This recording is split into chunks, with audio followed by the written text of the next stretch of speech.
And good evening, everybody. Welcome back to Exploring the Lord of the Rings. This is session number 191, and by my count, the 67th session on the Council of Elrond, session number 67, in which I am boldly predicting, as I've been predicting for weeks, we are going to complete our discussion of the Council of Elrond tonight. It is gonna happen. We have one last incident to discuss, and that is, of course, the moment when the real hero comes from off stage and steps onto into the arena of action here. But that is where we are. Hey, who knows? We might even get frisky and start discussing the Ring Goes South here tonight. I don't even know, but we will see. This is Sarah on YouTube. I agree. This is a solemn moment, right? So absolutely. My announcement, of course, for the night is just to remind folks, Mythmoot is coming up soon. So soon, in fact, that in scarcely more than 12 hours, I'll be on the road driving down to Virginia, to Leesburg, to attend. Looking forward to connecting with folks there. We've got a great group of people coming in the body, and many others who are attending digitally, and it's going to be really cool. I'm very excited to have our first in-person moot since the pandemic started, and our first ever really fully hybrid moot. And I am very excited for this to happen. I've said before, the thing I have missed more than anything else during the pandemic is moots, getting a chance to get together. Signum there are many ways, of course, in which Signum University's operations have been unchanged by the pandemic, much more, of course, than many people. We are a completely online institution and all of our stuff happens online. But because all of our stuff happens online, that's meant that we've been able to continue operations as normal, even during the pandemic. But it also means that it's also why we started our moot program, not only Mythmoot, but our regional moot program, because it's a really great opportunity. It's really important to be able to mix up our regular online connections, which are so rich and so wonderful, with the opportunity actually to see each other and spend time with each other occasionally, at the very least. And I've been missing it. I've been missing it badly, and I am so delighted. And as I promised, we will talk more after Mythmoot. We will talk more about regional moots, and I will give you more details about that as we move forward. But I am very excited for Mythmoot this year, and it's going to be fun doing the hybrid thing. A lot of, I don't know about you, but a lot of times when I have been experiencing either myself or my kids doing things, recently, in the last 6 months, that have attempted to be hybrid, whether it be things like my kid's school or whether it be, other kind of events and things. Thus far, I have found most people's approach to hybrid has meant really kind of doing one thing or the other. Either, you're just kind of doing a live event and the digital attendees are just kind of a fly on the wall and they're not really full participants, or the whole thing is really oriented towards the digital participants and the people who are there are kind of I could have stayed home because it's just we're all sitting here on our computers doing a digital thing. So, the challenge of really trying to build a model where we can really say, no, we're wanting to include everybody. We're wanting this to be a really engaging experience for everybody, where we really have it oriented towards all. So that's going to be, it's a really fun challenge, which I'm excited about. And we're going to be experimenting with a bunch of things. We'll see how things go.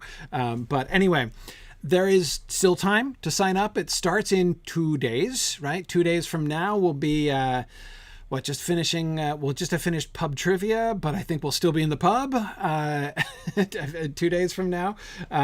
So probably out by the fire pits maybe already. So that'll be great. And if you're attending with us on Moot Hub, we'll bring you with us outside and get to join in conversation with you guys as well. So anyhow. That's all starting up. So it starts up very soon, but there's still time to register. You could still register even now. And it's especially easy, of course, for our digital participation. So that is, and remember, we have 2 different levels of that. If you're able to kind of be around and, be involved in all of our live events and stuff, then you should sign up for Moot Hub, because then you'll be involved in everything. And that's where, we're really focused on engaging folks. Our Mootcast is our sort of more designed chiefly for like people who are either attending asynchronously, who don't want to miss the presentations and want to be able to see, the sort of the main events of the conference, but, are probably going to be kind of just popping in and out, won't really be able to be a part of the day-to-day, hour-to-hour experience of the conference during the week. For those people, Mootcast is best, because when you sign up for Mootcast, you not only do get access to attend any session that you can make live, but also that is of our regular kind of scheduled academic sessions. But you also will get access to an archived recording of all the things. Now, we can't give access to the archived recording after the event's done, right? So once the event is over, that's it. And we're not going to have, the archive won't be available after that. That's the rule for events. So, but anytime between now and the end of the event, you could still sign up for Moot Hub and get access to the archives. So just wanted to make sure people understood how that worked. And the archive will be available to everybody who signs up at every level, both for the people who are there corporeally in Virginia, for the folks who are signed up for Moot Hub, the full all-access synchronous sign up, and the folks who sign up for Mootcast. So still time to do that. Just wanted to bring it to everybody's attention. As always, I'm enjoying sort of cheering as I see, sign. I get email notifications when people sign up. I kind of insist on that because I love watching it. I love seeing the notifications and seeing the names coming across and who's going to be able to show up. So many people I'm looking forward to seeing again. So many people I'm looking forward to meeting for the first time. So that's really exciting. Anyway. I could talk about how excited I am for MythMoot for a long time, but let us get back to the text, because Mr. S. Gamgee has been waiting for us now for a full week. So we got to we read the beginning of that first paragraph. But you won't send him off alone, surely, master, cried Sam, unable to contain himself any longer and jumping up from the corner where he had been quietly sitting on the floor. No, indeed, said Elrond, turning towards him with a smile. You at least shall go with him. It is hardly possible to separate you from him, even when he is summoned to a secret council, and you are not. Sam sat down, blushing and muttering. A nice pickle we have landed ourselves in, Mr. Frodo, he said, shaking his head. Okay.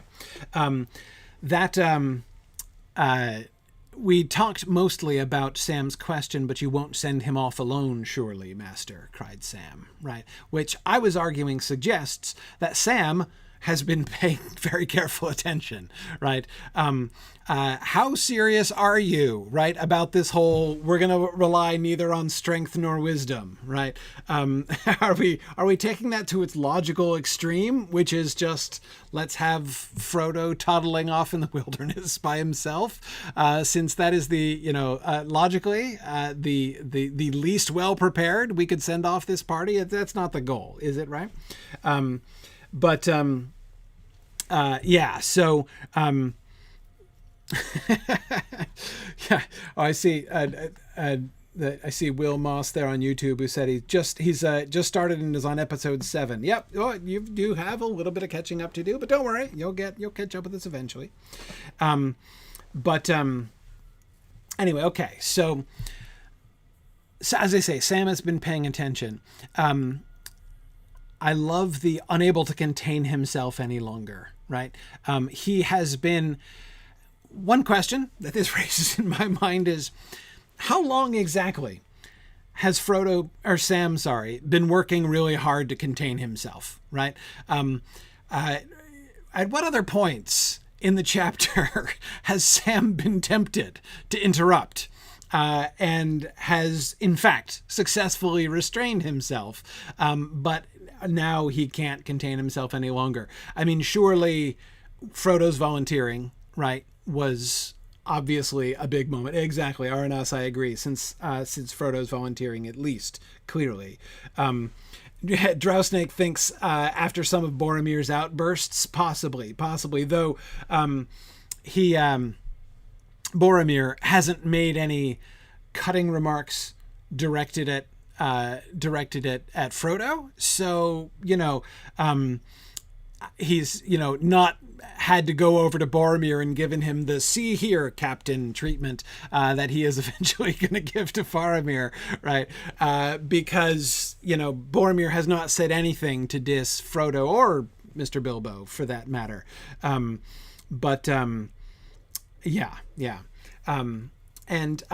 Hythalos, I agree that I doubt in the early part he was at all tempted to speak up. As enraptured with stories as he is, I agree with you. Sam has to have been the most delighted person in the room, right? Listening to Elrond's stories of the the War of the Last Alliance and stuff. I mean, oh my goodness, that's like just think. I mean, that's like a bucket list thing, right? And for Sam, I'm sitting in Rivendell listening to Elrond himself tell the story of the Last Alliance. I mean, man. And JJ, you're right. Boromir has not offered him sauce. That's correct. That's correct. So no reason to rebuke anybody. And I agree. There's a chance that he could have felt protective about Aragorn. But I do doubt that he would have felt quite so protective to Turambar as that. That to feel the need to speak up for him. So, yeah, I think probably not.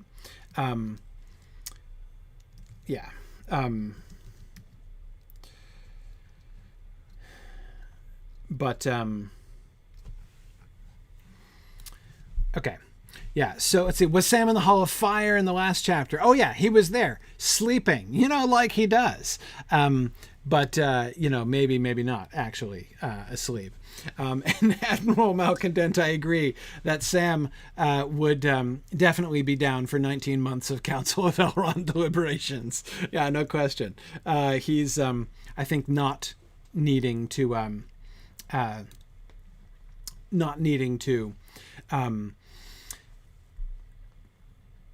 I think he's less worried about lunch than Bilbo is in that way. Silk Westgate, you're right. Sam's like the star pupil watching his favorite teacher taking a master class from actual masters. Yeah, exactly. No, this is a huge deal. It's a huge deal for Sam to be sort of in on this. So I would expect Sam would have been in awe for most of the time, right? Not only delighted awe, as we're suggesting, but I mean, he's got to be aware that this is a really big deal. Also, he's sitting in a floor in the corner, right? Like behind a potted plant or something, right? So he's been quietly sitting on the floor. Now, one question is, exactly how transgressive does Sam believe that he is being, right? I mean, on the one hand, he wasn't invited. On the other hand, it's also kind of like he's Frodo's servant, right? So that he should be standing by, like nobody ever pays attention to the footman standing against the wall, right? I mean, like that doesn't count as somebody being in the room even, exactly, right? So I mean, there's a certain amount of a certain element of that, right? Like that, Frodo was invited, so Sam obviously is gonna attend. And Evil Dr. Cannon, I completely agree that I also would be very surprised if no one knew he was there. And I suspect that Elrond's response his immediate response, "No, indeed, you at least shall go with him," is, I think this shows Elrond at least was well aware that Sam was there. I do not, comically disapproving face that Hugo Weaving pulls in the film version, right? When hobbits start jumping out of the bushes in the movie. That is not Elrond here when he turns to Sam. I think that is clearly not how Elrond responds. And I agree, Admiral Malcontent. I think that you're right. I think that Elrond's response is hobbitry. I agree. We saw him do it, right? We saw Elrond do it. Hobbitry, I mean, with Bilbo. We saw him banter with Bilbo in the Hall of Fire. It was a little stiff, right? It wasn't like he's not as good at it as Gandalf, mostly because he's too polite, I think. Elrond is as kind as summer, or as kind as Christmas, depending on which draft you're reading. And so, he's not as naturally abusive as Gandalf is, and so therefore is less good at hobbitry, right? He's less socially awkward than Aragorn, evil Dr. Cannon, exactly. He's better at it than Elrond. But I mean, in the spectrum, right, with Aragorn being on the most clumsy end, though I guess still better than people who don't attempt it at all, right? I mean, I guess you'd have to put like Denethor on the far side, right? And then Aragorn, and then Elrond, and then Gandalf on the completely at home, in hobbitry side. And Michael D, you're right. He's only known just the one hobbit, right? So he's only had so much practice. I mean, Bilbo's lived there for a while, but not in elf terms. So anyway, yeah. But anyway, so it's all perfectly true. Anyway, yeah. So we'll get more to Elrond's response, but I totally agree with you about the hobbitry. I believe that I agree with those of you who are saying that Sam's attendance, as Aronoff says, is acceptable, but his speaking up is potentially transgressive. Yeah, exactly. If his presence is being sort of quasi-officially sort of tolerated or acknowledged, right? Like, it's okay, Sam will let you sit, in the corner, right? As long as you're quiet. Like if he's, here as Mr. Frodo's servant, surely him jumping up out of the corner and speaking up, no good servant would do that, right? I mean, you don't do that, right? I mean, like the footman standing against the wall does not speak up during, the family dinner. Like that doesn't happen. So it's clearly, and that's obvious even from what we see in his response, right? Like he's been trying to contain himself. He knows it's not his place, right, to speak up here. He doesn't have a seat at this table. He was not invited to have a seat at this table. Again, I don't think that he believes himself to be stealthily creeping in, nor do I think that he's sitting quietly on the floor in the corner because he's, hoping no one notices him and kicks him out, right? And that they would kick him out if they had noticed him, that it's like a security breach for Sam to be there. I don't think that that's the situation. But he's not a member of the council. But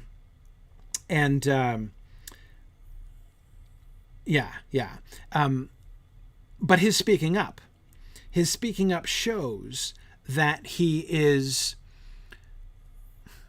care for Mr. Frodo just like overwhelms him, right? He's unable to contain himself any longer. And again, notice he doesn't just speak up. Like he doesn't just, this is not him merely like something, again, using his own words, right? It just burst out of me. I was that upset, right? As he says back in the other chapter 2, right? When he gets caught under the window, and infenestrated by Gandalf. That was a long time ago. Remember the infenestration? Remember that's how he described it then. That he just couldn't restrain himself and it just burst out. That's not what happens here, right? He doesn't just burst out into speech. He jumps up from where he had been sitting on the floor, right? This is him coming to his feet. Is it an impulsive decision? Yes. Is it, an emotionally driven decision? Sure. But this is not him just like squeaking or gasping or making a noise because he's so upset, right? But you won't send him off alone, surely, master. Elrond acknowledges not just what he says, but what he means, right? Elrond knows exactly what Sam is saying. And what Sam is saying is, obviously, surely, I'm going to come too, right? I'm going to be allowed to come with Mr. Frodo. Yeah. Oh, Bricktails, great question. Do I think Frodo wrote the part about Sam not being able to contain himself any longer, or did Sam insert that part? Bricktails, as a rule, I think that almost every description of Sam's actions are probably written by Frodo. Can you see Sam like writing more of himself into the story? I can't, right? But nor do I see him cutting out anything that Mr. Frodo wrote about himself, about Sam, right? Even though Sam might be, but might feel shy about, any, like the role or dialogue or whatever remember ahead on the stairs of Cirith Ungol when Frodo is going to say that the imagined audience, how his imagining that the audience of their story is going to say, I wish you had put in more of Sam's talk. And Sam assumes that Mr. Frodo is teasing him, right? Like he can't be serious about that. Yeah, good. Drowsnake, I agree. Sam edited his own name out of the Silmarillion. He definitely wouldn't have added this if it weren't in Frodo's drafts. Yeah, I agree. Drowsnake, you're completely right. If there's anything where the editorial hand of Sam Gamgee is most obvious, it's that moment in the Silmarillion, right? Alone with his servant. Yeah, that's Sam Gamgee all over, isn't it? I totally agree with you. Absolutely. For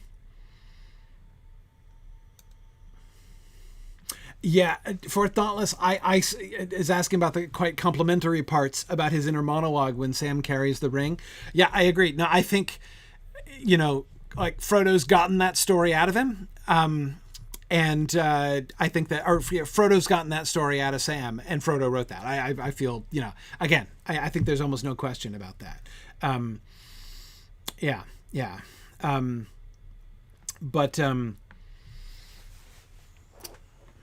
But anyway, we're starting exploring the Silmarillion early. I know, it's true.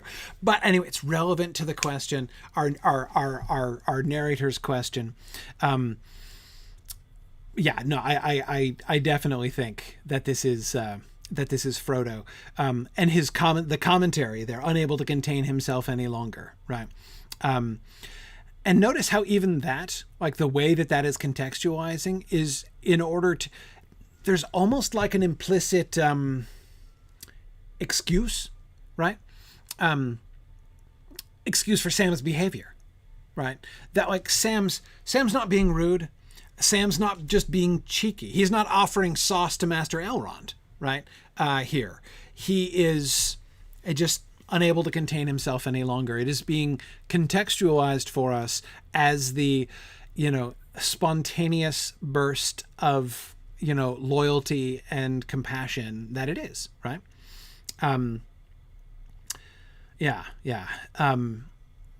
Jumping up from the corner where he had been quietly sitting on the floor. To Elrond's comment, "No, indeed," said Elrond, turning towards him with a smile.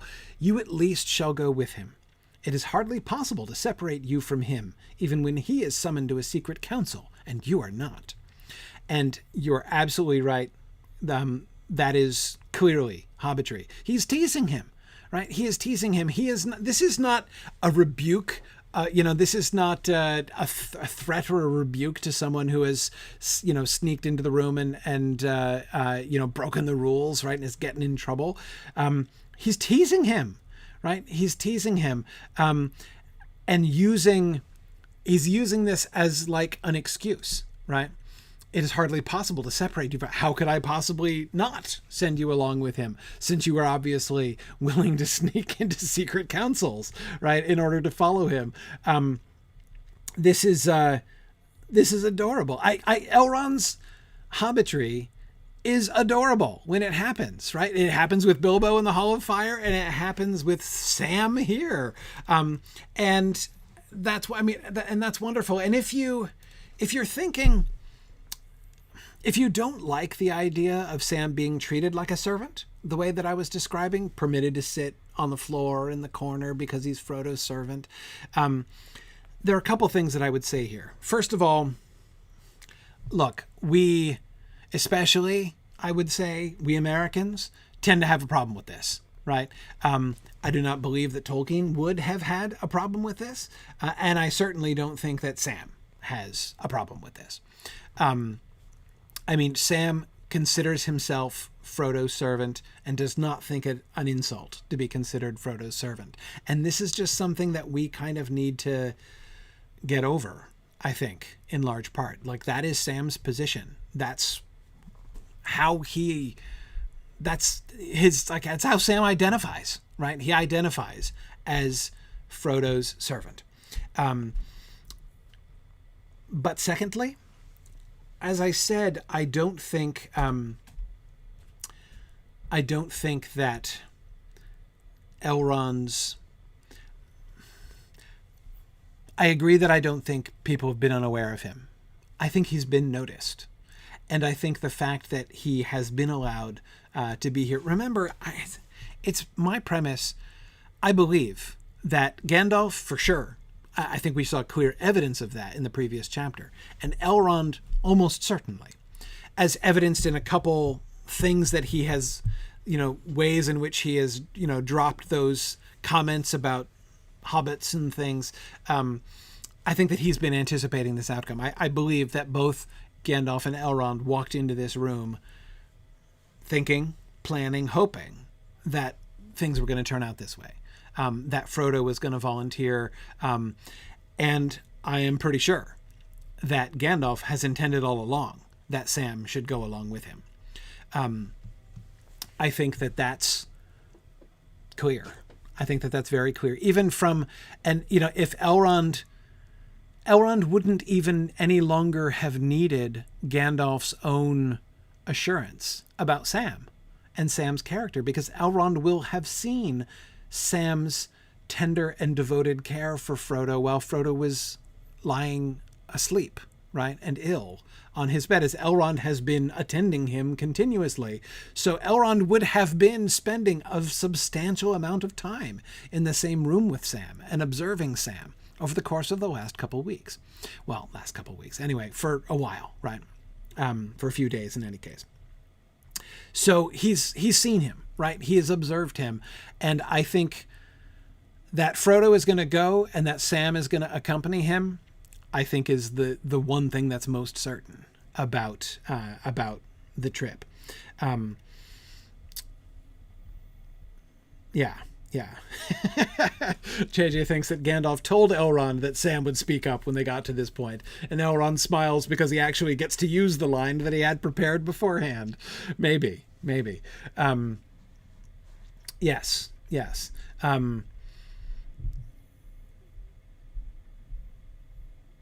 Yeah, exactly. And you are absolutely right, Trifle, that Sam's obviously, we know how instrumental Sam is going to be in the completion of the test. And can I say also one other thing? We've been joking about comparing hand sizes, right? As Elrond has just said, the number one credential is humility. The number one credential is like, who has the smallest hands? Small hands do them because they must, these great deeds. And so Bilbo steps forward and says, I think I've got the smallest hands in the room. And Gandalf says, no, that might be, but you're disqualified, right? And then Frodo volunteers as the smallest remaining set of hands in the room, except he's not. Sam's hands are smaller, right? Who is more humble? the humble hobbit who steps forward unwillingly, bravely, but without pride, without presumption, to take upon himself this burden, though he does not know the way. Who's more humble, him or his servant, right? Who's sitting in the corner right now? That's, I think that for this reason, Elrond and Gandalf have both been looking at have been considering the two of them a package deal, right? There is a sense, in which, I don't know. I'm not trying to argue necessarily that Elrond and Gandalf are actively thinking in precisely these terms. But Sam's, it's almost like, again, in the context in which this happens, right? Frodo has just volunteered. They've just worked up to Bilbo correctly identifying that the only job that this council has, right, its only real responsibility is naming the bearer of the ring, right? Who is going to take the ring? Elrond's already said it's got to go to Mordor and be cast into the fire. Okay, so the only question is, and we've talked about it, we talked about that, right? So the only question is who's going to take it. And what happens when they implicitly call for volunteers, right? Frodo volunteers and Sam immediately volunteers after him, not even to take the ring. He volunteers even more humbly, right? Implicitly stating that he means and hopes to just be allowed to come along to help and support Mr. Frodo, right? Again, if there is a perfect ring bearer in the room, it's Sam, right? And so I wonder if there is a sense in which Elrond and Gandalf see Sam for what he in fact ends up becoming, which is the auxiliary backup ring bearer. What happens if Frodo doesn't make it? What happens if something happens to Frodo? What happens if Frodo falls, as could happen, right? There needs to be somebody else in the party who could take up the ring, right? Somebody else who could be the ring bearer. So it's not a great plan to just say, let's send Frodo. Frodo's a great candidate. He's the perfect candidate. We'll send Frodo with the ring. And who are we going to send with him? Aragorn and Gandalf and Boromir and, Legolas and Gimli. Not people who are good candidates. People who would be ruled right out of court, not even considered for the post of ring bearer here in the council, right? Had any of them volunteered, well, Elrond pretty clearly instructed none of them to volunteer, right? He made it clear that their hands are too big, right? Their hands are completely too big. So what happened? What if something happens to Frodo, right? What if Frodo were, I don't know, skewered by an orc spear in Moria, for instance, right? What if it were, in fact, a brave but dead hobbit that Aragorn is holding as they're fleeing from the chamber of Mizarble? What do they do with the ring then? What happens? Who becomes the ring bearer? And my answer is Sam. I think clearly Sam. Do you carry his corpse? No, you don't. I don't know. It actually reminds me of the funniest question I was asked on Twitter in the wake of the release of my second Wired video. I've been getting a whole bunch of, this wave of questions, mostly about Tom Bombadil. But the funniest question I got was, since Sam, when he's carrying Frodo on his back, does not feel the pull of the ring, doesn't that mean that Frodo could have taken the ring and strapped it onto a rodent and carried the rodent in his pocket, and then he would have been immune to the pull of the ring? And my answer was no. What matters is somebody claiming it, right? So if you're carrying it on a hamster in your pocket, it's still the ring is still in your possession, just much less securely so than if it were actually on a chain around your neck, right? Chain around your neck, hamster in your pocket, it's all pretty much the same as far as you're still laying claim to the ring. It's still in your possession, right? It just can walk away, which is probably suboptimal, right? Unless the hamster claims it for his own, which you can't absolutely rule out. I kind of doubt it, but though Tarlonio, I do agree that hamsters have very small hands, but I think probably even too small, perhaps, even for this. So I'm going to go out on a limb and say, though I've known some ambitious hamsters, I don't think that there are many hamsters who would actually claim the ring for their own and attempt to overthrow the Dark Lord themselves. Anyway, that's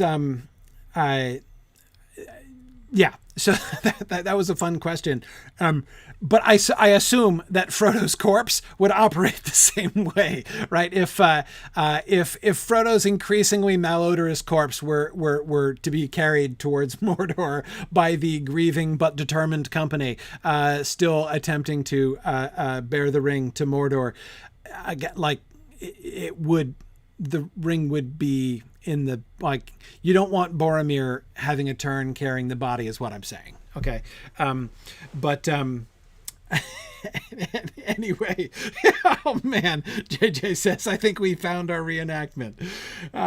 Maybe not. Anyway, so I think that I doubt the ring would have resized itself to fit a hamster finger at Heir of Numenor. I wouldn't think so. Bruinir, I do agree. Yeah, and Michael D, you're right. Don't strap it onto a cat, because who knows what's going to happen at that point. That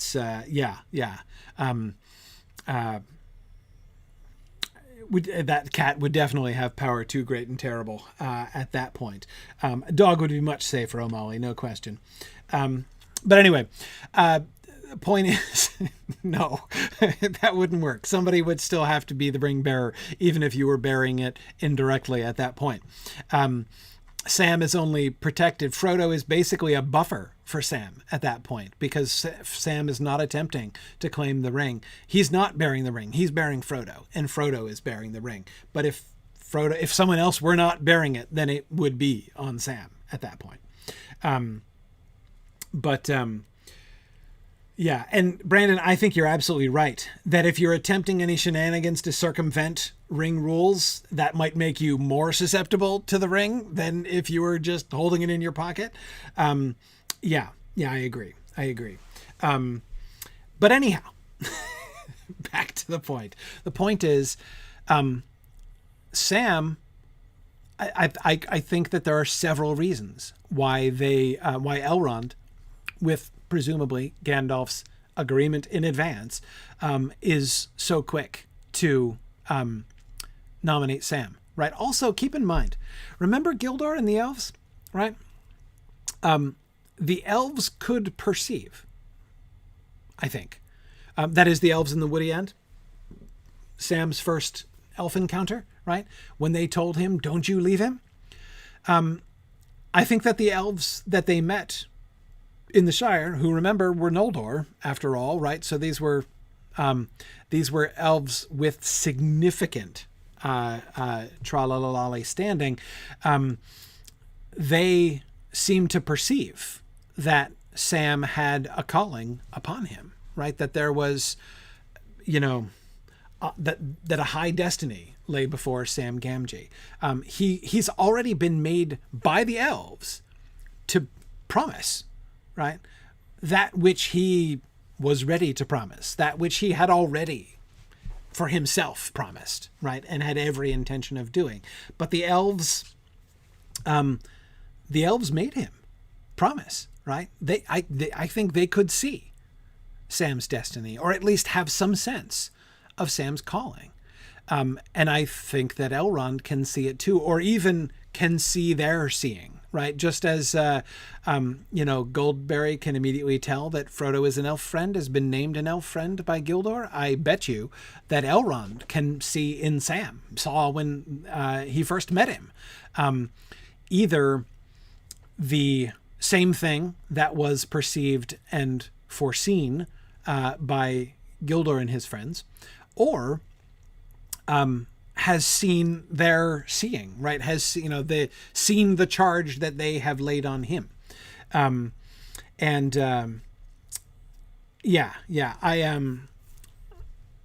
do think that they know that Sam's an important part of this, but not just for the support of Frodo. Yes, for that. But not only for that. He is their next best hope. Clearly their next best hope. Yeah. Matt says, I suspect that collection of elves wanted for Frodo to go to bed, and as he left took Sam aside, knowing that he had been awake the entire time. Yeah, I bet you the elves were less fooled than Frodo by Sam's I'm pretending to be asleep act. I bet you're right about that. Yeah, exactly. Yep. So yes, this I do not believe. I believe there is no spontaneity in Elrond's response here, really.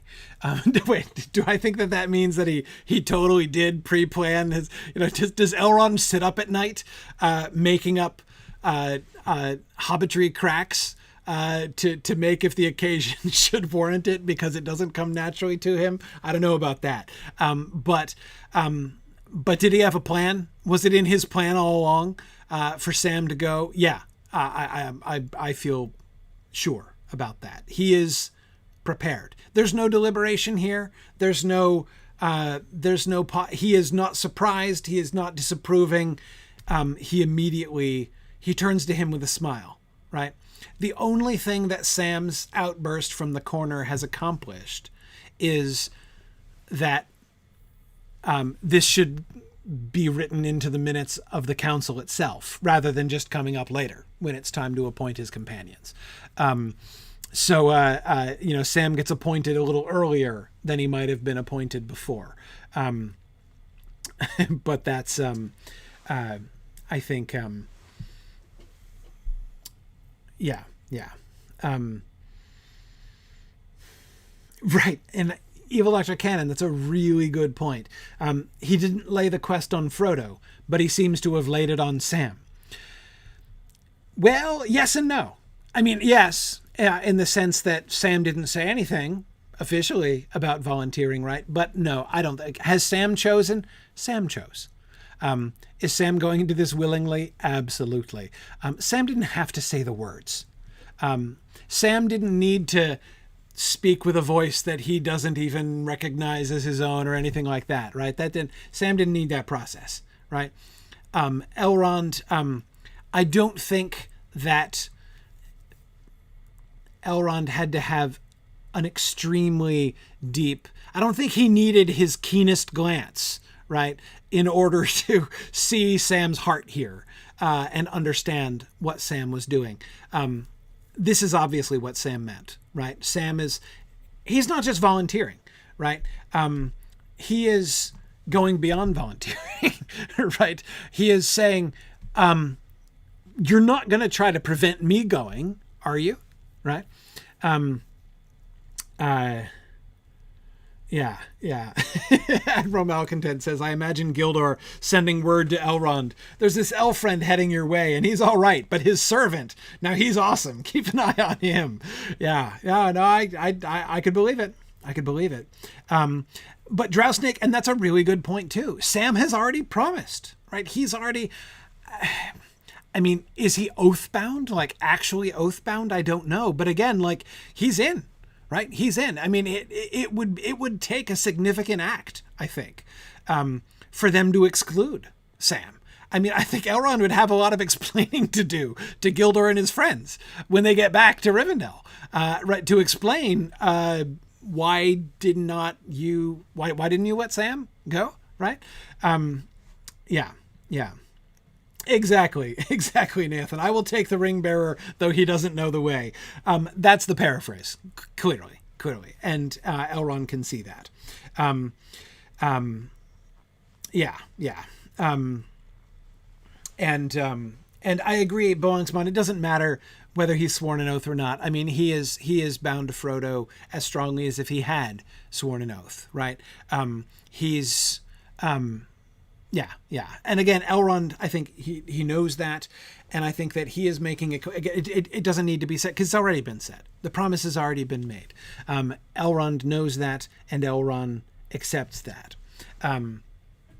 So yeah.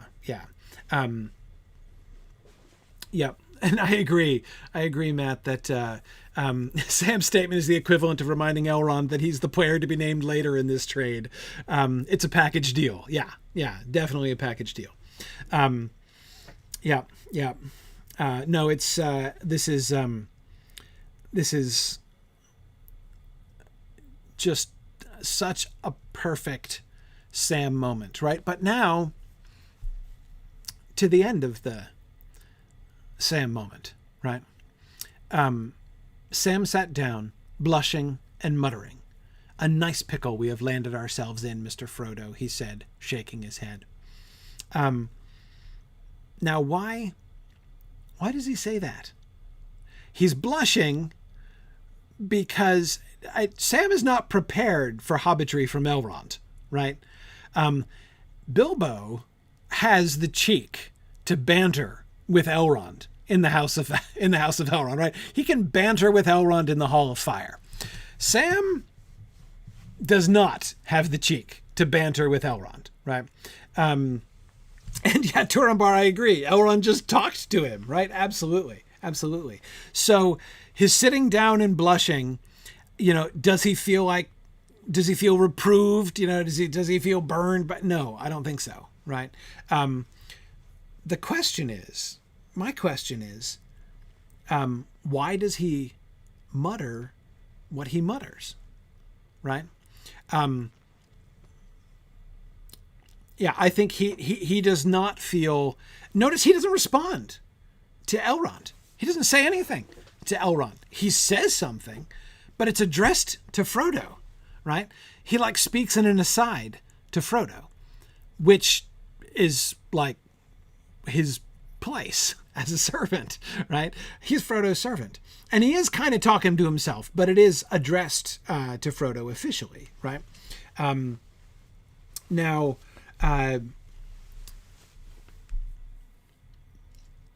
Evil Dr. Cannon, I can't imagine it's the very first time that Elrond has addressed Sam directly. He must have said something to him, I'm sure, in Frodo's room, sometime during Frodo's illness. However, I bet you Sam blushed every single time, right? I mean, holy cow. Again, this is Sam. Sam's met a rock star, right? I mean, this is Elrond half-elven, for crying out loud. Sam has been listening to stories about this guy, literally stories, about Elrond, because he's been listening to old Mr. Bilbo's stories. We know Bilbo has frequently told the story of his own adventure, right? So even on that level, and how Bilbo will have built up Rivendell and Elrond, even if Sam knew nothing else. But he clearly did know other things, like that Elrond was the Herald of Gil-galad in the Battle of the Last Alliance, as obviously would have been brought to, the kind of reality check of realizing that you're in the same room with someone who was there at the Battle of the Last Alliance, stunned Frodo so much that he had his embarrassing little outburst earlier on, right? So Sam, yeah, I mean, so that he blushes when Elrond speaks to him is not at all a surprise. Though I do agree, Catriona, that Elrond saying a kind word or two to Sam in private in Frodo's room would certainly be different from Elrond speaking publicly to him in the council like this. Absolutely. But why does he say what he says? "A nice pickle we have landed ourselves in, Mr. Frodo." The we, of course, is important, right? They have landed themselves in this. Mr. Frodo hasn't landed them in it, right? Like, oh, you just had to go and volunteer and now we're going to Mordor, right? It's not a grumble. Like, that would be a grumble. If he said you, it would be a grumble, right? But it's not a grumble. I don't think it's a grumble. But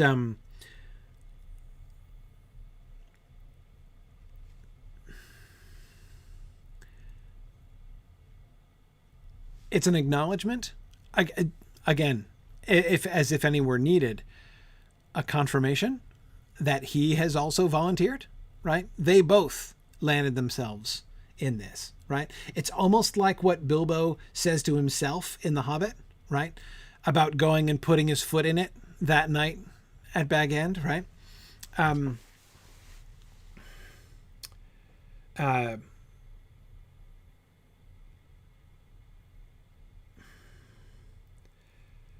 I agree that he's loyal enough, Kokavut and Minor, that it's not an expression of resentment or frustration. It's surprise he thought he was going home. Well, I'm not sure he did. Movie Sam is already packed up and ready to go home, assuming that they're headed home real soon, right? I don't think Book Sam is. I think that Book Sam always knew or always suspected, right? It's possible that Book Sam thinks when the elves tell him, about never leaving Frodo's side no matter what, that it's just about getting to Rivendell, right? Frodo himself certainly seems to believe that he is done or almost done, right? I don't think that Sam assumes that it's over. Least of all, after listening to the council.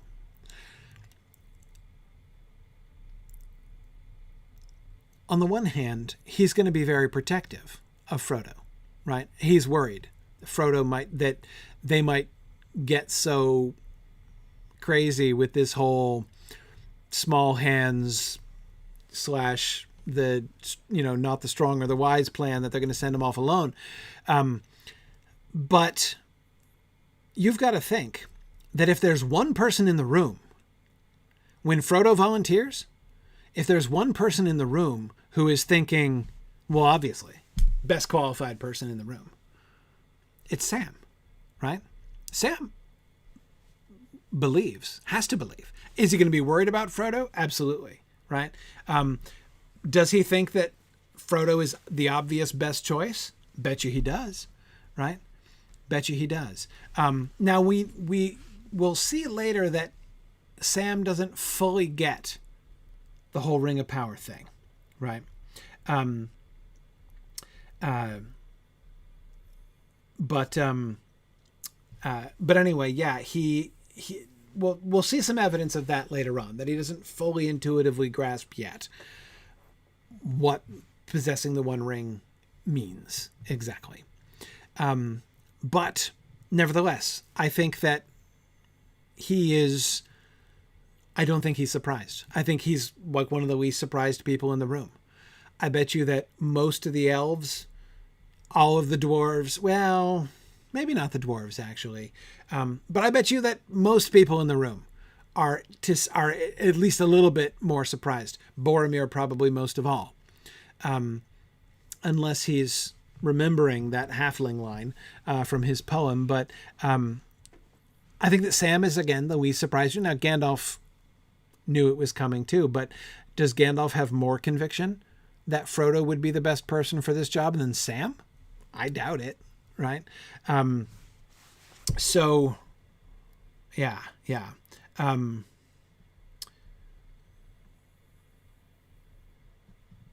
So, all right, JJ's asking, with what kind of voice is Sam saying this? Despairingly? Maybe just as an understatement of fact?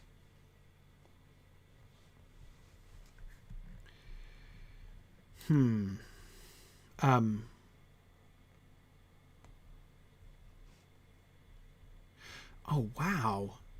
Belangsman, your copy of the text leaves out that paragraph? Belangsman, is that the 50th anniversary edition that you have there? Is that what that is? Wild. Wild. Yeah.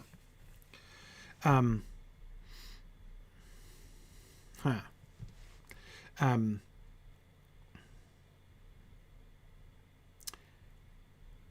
Interesting. Anyway, okay.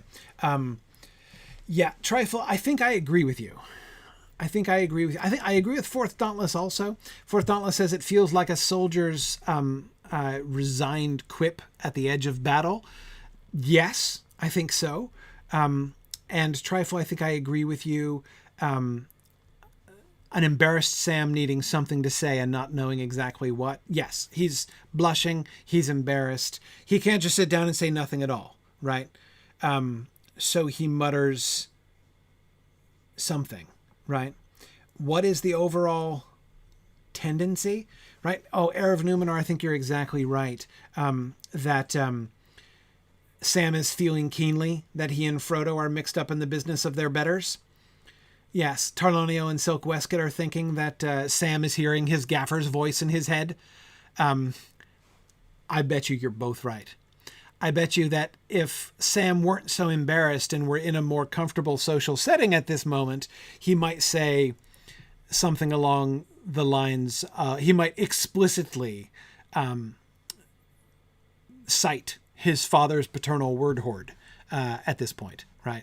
And say, I can imagine what my Gaffer would say to me right now, right? A nice pickle you've landed yourself in, Sam, right? Yes, it's exactly. It does. I hadn't thought of that, but you guys are exactly right. That is exactly like something his old Gaffer would say, isn't it? A nice pickle you've landed yourself in. Yeah. If the Gaffer were standing there, that's just what he would say, apart from making some acerbic crack about this is what Sam gets for, getting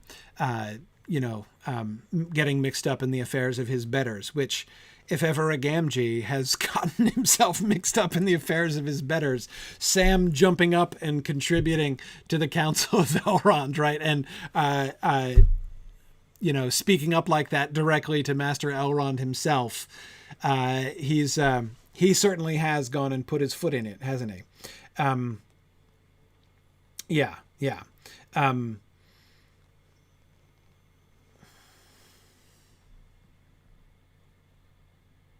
No, Hathalas, I think he's been paying close attention throughout. I don't think he's caught by surprise at all. I think that we have another example of this, right? Later on, right? When Sam says, plain as a pikestaff it is, but it's no good Sam Gamgee putting his spoke in just now, right? Remember ahead to that, right? I think that Sam Gamgee has been thinking that this whole affair has been plain as a pikestaff for a long time, right? I think he's one of the least surprised people in the room when Frodo volunteers. Yeah.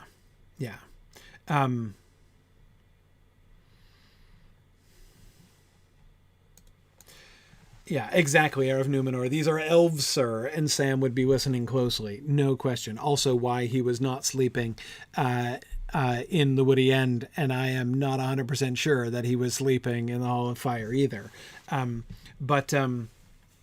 Yeah. As for the metaphors, some of you are asking about, is it a modern expression, too modern or unusually modern expression? I don't think so. People have been pickling things for a really long time. The word pickle has some pretty old Germanic roots. I think Germanic roots. So yeah, it doesn't strike me as an odd thing to say, but it is a very homely thing to say, right? It's a very Gafferish thing to say, almost like a piece of self-rebuke. And here is the main thing that I would come back to as far as like the tone or the overall effect of this statement. As if to confirm Elrond's choice, I think that the ultimate sort of thrust of Sam's comment is ultimately humble. This is a gesture of humility, not self-conscious, like, aren't I humble kind of thing. But there are lots of responses. He could grumble, right? If he were just there for comic relief, like the servant figures in many British novels of those eras, right? He might have done, right? But no, he's not just making comic relief. He is not grumbling, comically or no. Mr. Frodo has just done an enormously significant thing, just been placed in the Elfriend Hall of Fame by Elrond himself, right, in the speech that Elrond just made. And Sam has just burst out, stepped forward, demonstrating his loyalty and his willingness to sacrifice himself literally right alongside Mr. Frodo, no matter what. And Elrond has recognized that, right? No debate, no let's talk about this, no are you sure you know what you're doing? But Elrond has accepted it like it was a given, right? And Sam's response is to make light, not to grumble, not to complain, but to make light of what he and Frodo just did, in a sense. Make light of it isn't quite the right way to say it. But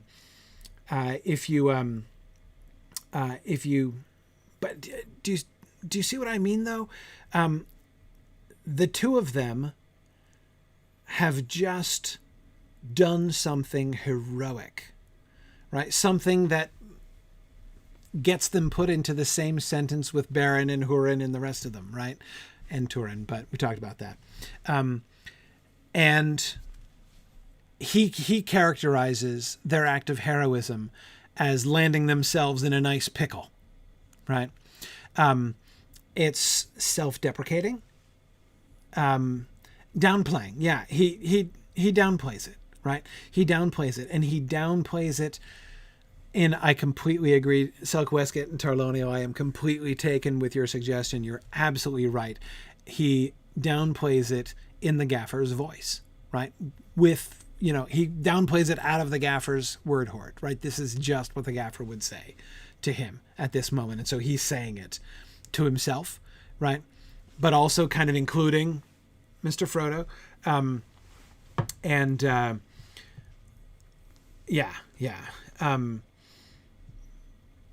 He doesn't know. I do agree, Trifle, that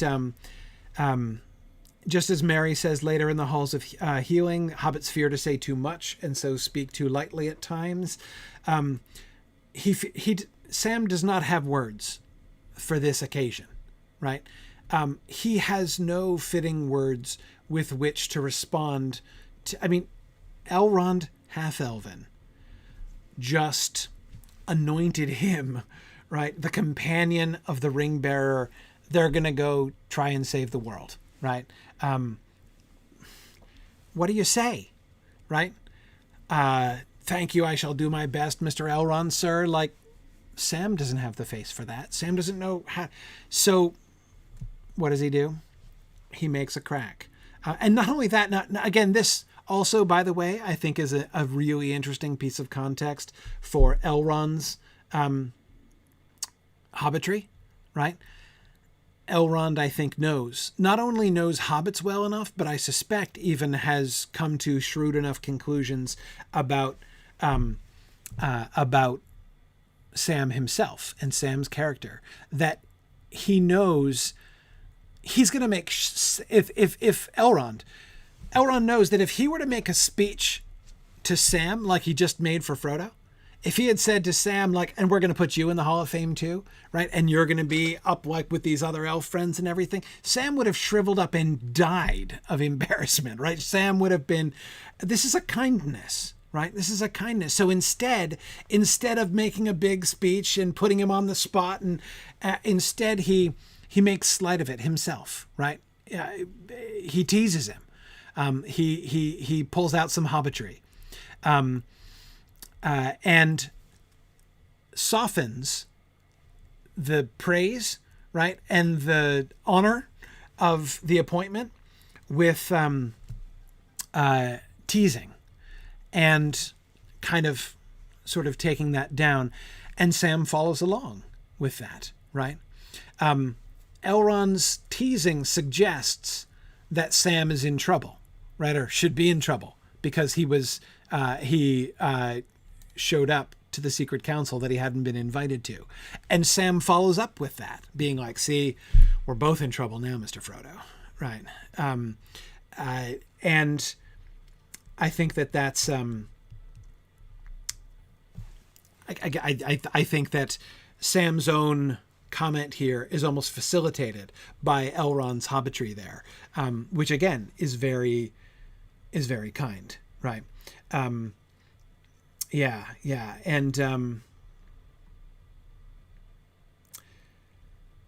you're right, Druid's Fire, that Sam's love of Frodo outweighed his awe for the high company he was lurking around. Yep, that's what I think was seen there.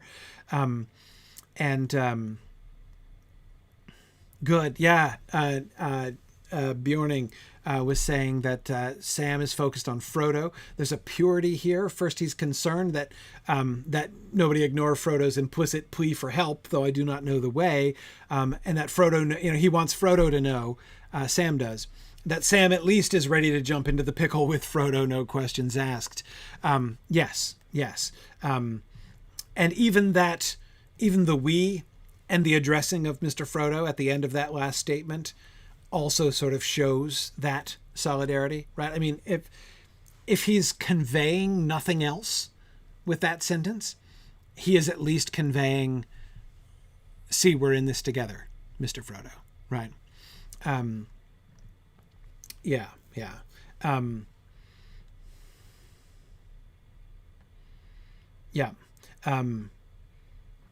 Oh, that's a really great point. Thank you, Cook, for drawing my attention to that. There were a couple comments that I wanted to pick up on from YouTube commenters here as well. I agree that he is reassuring Frodo, Troa. That's right. And Rachel was saying that Sam is the human who just stepped into fairy. Almost like that, right? The kind of, or at least I don't doubt he feels that way, right? And what do you expect, right? What do you expect when you're the human who shows up to fairy, right? You expect it to vanish, right? Or you to be pickled or whatever thing is going to happen to you. Some pretty horrible things happen to humans who stumble into fairy. But certainly that is the experience that he feels himself to be having, I think. No question. Especially given that this is Sam, right? This is Sam Elvsir Gamgee, right? And here he is, right? Here he is in Rivendell, being, quietly, kindly, teasingly anointed by Elrond as, companion of the ring bearer. He's, and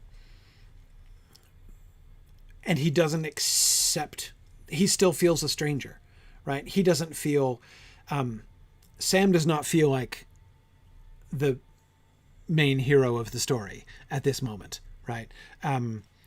They've landed themselves in a nice pickle, right? Which again shows his humility, right? And again, if Elrond needed any more evidence, right, that he had done right or chosen rightly, his statement, his blushes and his statement should definitely show this. This guy, I mean, come on, this guy is the best spare ring bearer they could possibly find to send on this trip.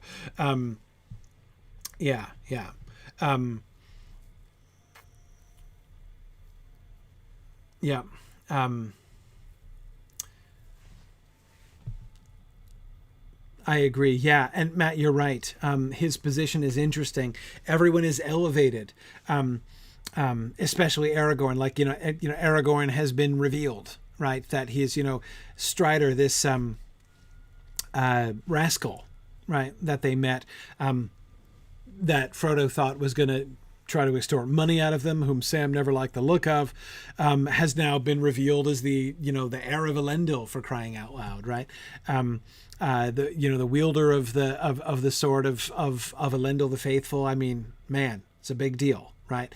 And everybody at the table, hugely important, right? Everybody in the council, and except maybe Bilbo and Frodo, except not to Sam, right? Sam's going to have Mr. Bilbo and Mr. Frodo, like, to him, that's going to make perfect sense, right? That they're there with the great ones, discussing all these things. And for, I agree that Sam is also elevated, but he doesn't see it, right? He himself is definitely being changed, but he doesn't see yet how much he's being changed. He doesn't see yet what kind of effect this is going to have on him, right? That it has already been having on him. But yeah.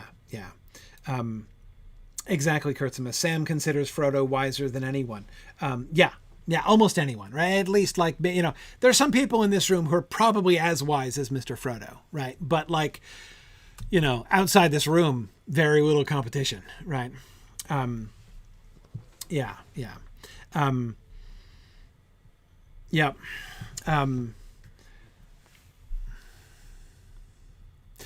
Bjarnasonar, I also wonder how Sam might have handled the moment at the Cracks of Doom if he was the ring bearer and Frodo was dead. Yeah, I don't know.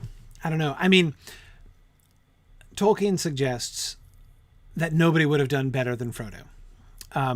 So I have to believe that he's right. But I agree. It's a little bit hard not to sort of think maybe Sam could have thrown it in. Maybe.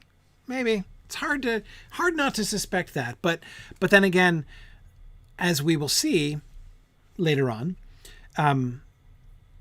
when he believes that Frodo's dead, it has a pretty big impact on him, right? It has a pretty big impact on him. And so who knows how that would have changed him when he was standing there at the Cracks of Doom. But anyway, we'll talk about that more as we get a little closer to that. I'm sure we'll get there well before 2030, probably. Though that line that I just said is probably going to be one of those things that people who are catching up later on are going to laugh about. But we'll see. Yeah. Okay. And with that, we have done. We're finished. We're finished with the Council of Elrond. So let's look at the beginning of the next chapter. It's time for lunch. Tora Marthin says. All right, let's break out lunch. It is the end of an era, Cookavooten Minor. Absolutely. Yeah, there it is. Lunchtime for Bilbo. At last, he's waited for lunch. We started discussing the Council of Elrond back in. This is worth sharing. I don't know if I can expand this enough.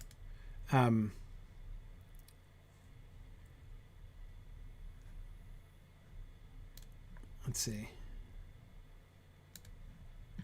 Hang on. Because this is fun. Okay. All right, hang on a second here. It's a little spontaneous. Here is our updated chart. I'm going to make it a little bigger. Okay, there it is. Sessions per chapter in our discussion. The blue bars are the number of sessions we have spent on each chapter. And the red line indicates number of pages on average per session covered. So there it is. There it is. Okay. So you know what? I have to say there, that's Evil Dr. Cannon, I think, right? Yeah.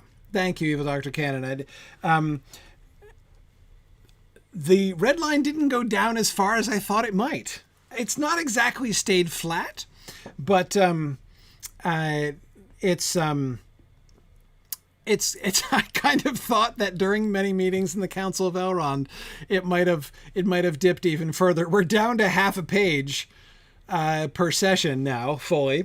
But that's okay. That's okay. Turambar says, I think we fulfilled Moore's law. The number of sessions per chapter doubles every 18 months. Yeah, I agree, Fourth Dauntless. I think that our progression does appear to be asymptoting to a non-zero number. That's just what I was thinking. That we're definitely approaching the asymptote here. We're not going to hit zero. Yeah.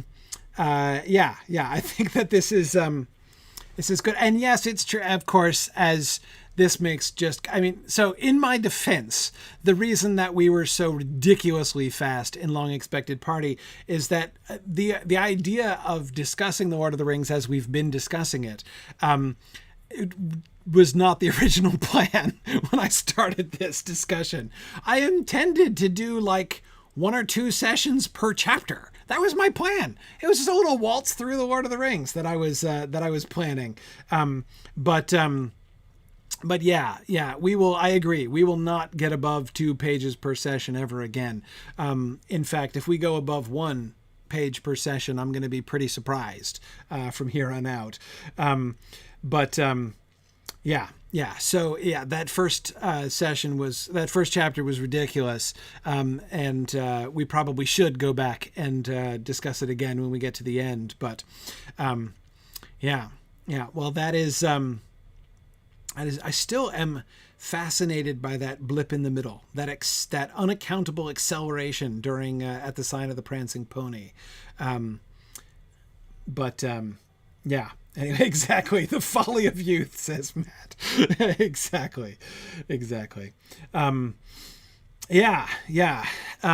So anyway, and it's also a little hard to believe that A Knife in the Dark. Look at that. We were still doing more. We averaged more than a page a session in A Knife in the Dark. For all that the people still tease me about how much time we spent discussing Weathertop. I mean, look at that, man. Anyway, there we are. So.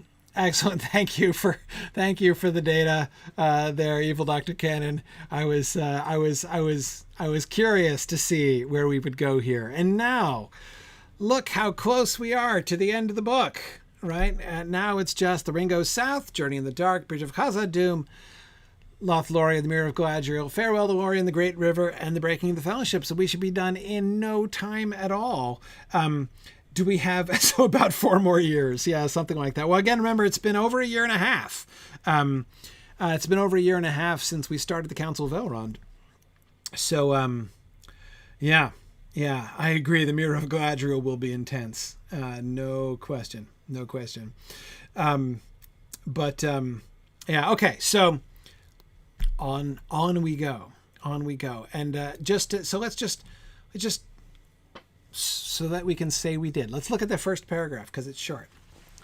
Later that day, the hobbits held a meeting of their own in Bilbo's room. Merry and Pippin were indignant when they heard that Sam had crept into the council and had been chosen as Frodo's companion. It's most unfair, said Pippin. Instead of throwing him out and clapping him in chains, Elrond goes and rewards him for his cheek. All right. The hobbits holding a meeting. First of all, later that day, we touched on this before, but wow. The fact that the whole Council of Elrond happened before lunch, it might be a late lunch, but the noon bell was just sounding there at the end. Now, it probably started pretty early. But I mean, it's the equinox, right? I mean, it's just soon after the equinox. It's October, right? Early October when this is happening. So, even if they started at dawn, that's not so very many hours. I mean, that puts a cap at what? Something like 6 hours the council took at maximum, which is really interesting, right?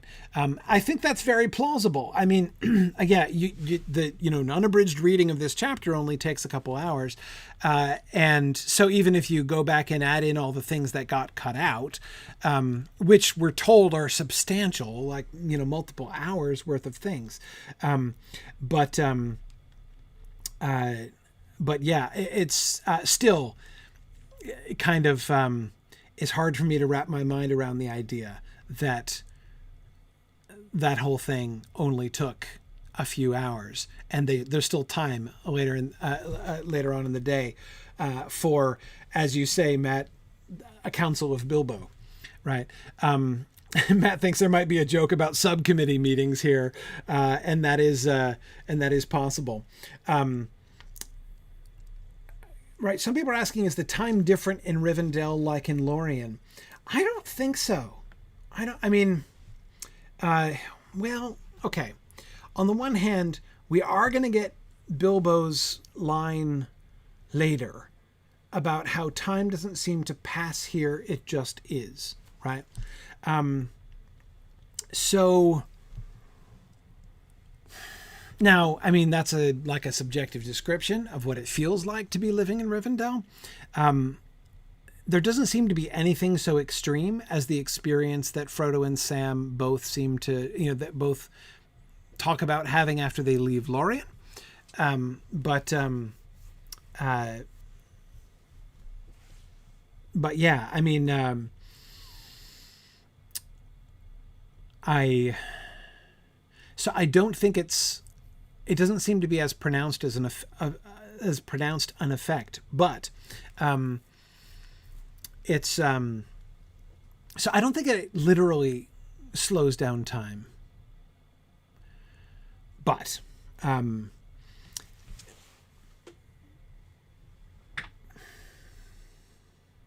yeah, I mean, it might change to some extent people's experience of being there. But I would think, I mean, just based on the references that we get, it seems that if anything, it's a question of, like the refreshment that you get from being there. Like, you'll feel as refreshed after 3 days in the House of Elrond as you would, recuperating for 3 weeks anywhere else. That it would be the kind of time dilation effect I would expect in Rivendell. But yeah, I mean, yeah, sure, Cook of Wootton Manor there is, and as Jesse was pointing out on YouTube, there is a difference in relation to how humans experience time compared to elves, but that doesn't necessarily mean that the humans themselves would lose track of time, like they seem to do, right? They are unaware of the way that time is passing when they're in Lothlorien. And it's, I don't think we get that same kind of reference there. Yeah. Exactly. Arna says Bilbo is the only data point we have there, and he retired here. So yes, he's in retirement, and time moves a little differently for him. Also, I would also point out that Bilbo's relationship to time is also a bit of a bad data point, given his own life dilation with the ring. The ring is still in existence, so as we talked about before, I do not think that Bilbo looks aged yet. He certainly does not look his actual age, right? He doesn't look, what is he, 128? He doesn't look it yet. Because the ring is still in existence. However, who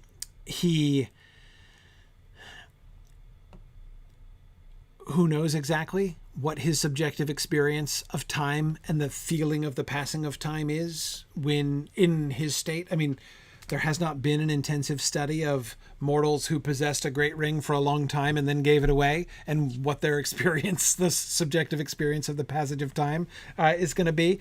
Musical, exactly. The scraping process might have stopped, but he's still been scraped, right? And it's hard to know exactly how that would affect him exactly. Yeah.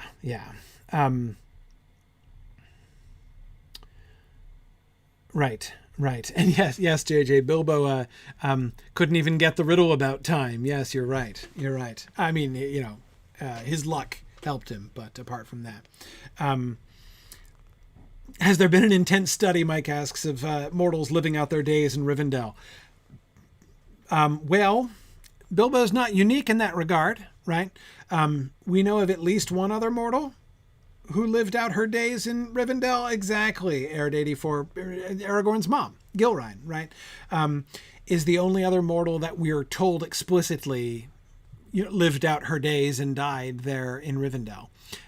Has it happened before? I bet you it has. I can't imagine that Gilrain and little Estelle were the first and only, Arnorian refugees who were sheltered in time of trouble in Rivendell. But I agree, Kurtzimus, even Gilrain seems a bad data point by her own testimony. About keeping no hope for herself. Yeah, exactly. And you're right, Camlost, that the Dunedain themselves also experience time a little bit differently. So I agree. Bad data points all around. So yes, we can't really draw any firm conclusions about that. Anyhow, yeah. All right.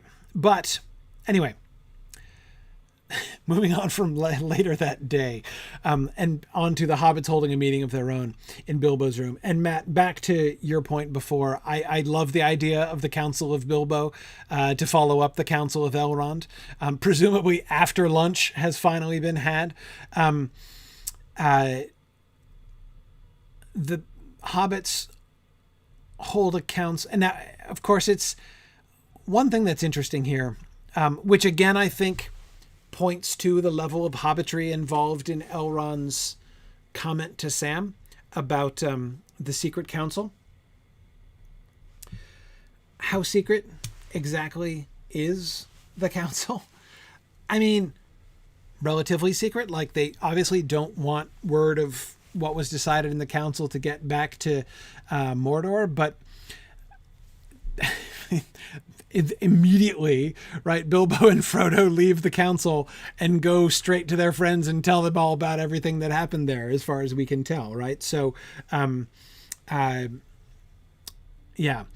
Now, Arid Numenor, I was just gonna say this as well.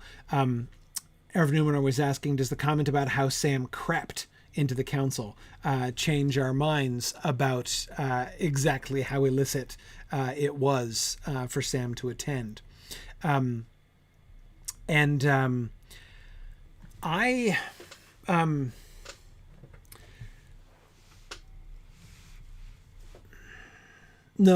it doesn't change my view of it.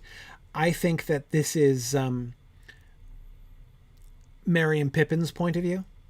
I think that this is a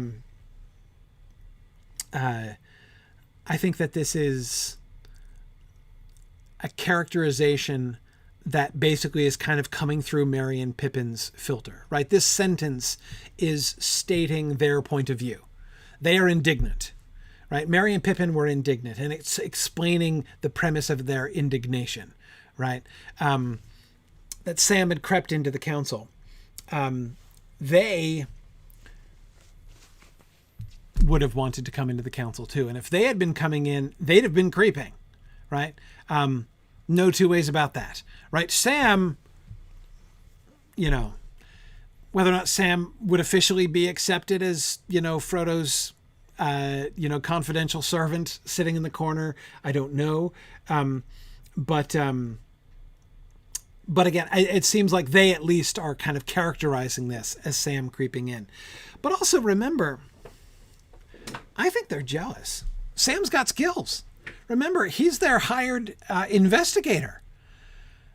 Sam is good at this. Sam is good at not getting noticed and overhearing important things, right? He collected a lot of information before he gets caught finally and is put on parole, right? Remember? I think that there's a little bit of respect in their indignation. Of course, Sam managed to creep in, right? Exactly. He's a professional eavesdropper, Sam is, right?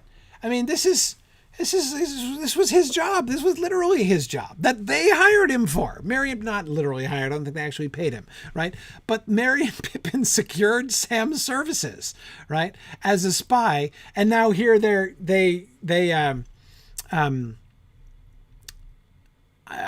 do I think that they're actually indignant? You know, they're upset and angry at Sam? No. I think that this is they're sort of teasing, but they are indignant at being left out, right? That they didn't get the same opportunity. I agree, Tiber. Sam would make a good burglar. He absolutely would. Yeah. Rachel on YouTube was thinking the same thing. Exactly. It was maybe a bit burglarious of him. Yeah. And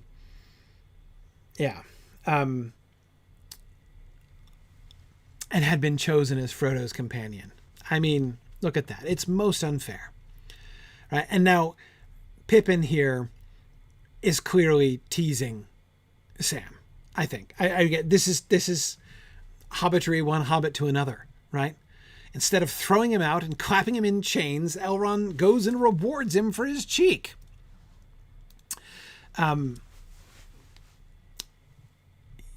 Clearly, again, Pippin is Pippin suggesting, right, that had he managed to creep in, that he expects that he might have gotten thrown out at the least, or clapped in chains at the worst, right?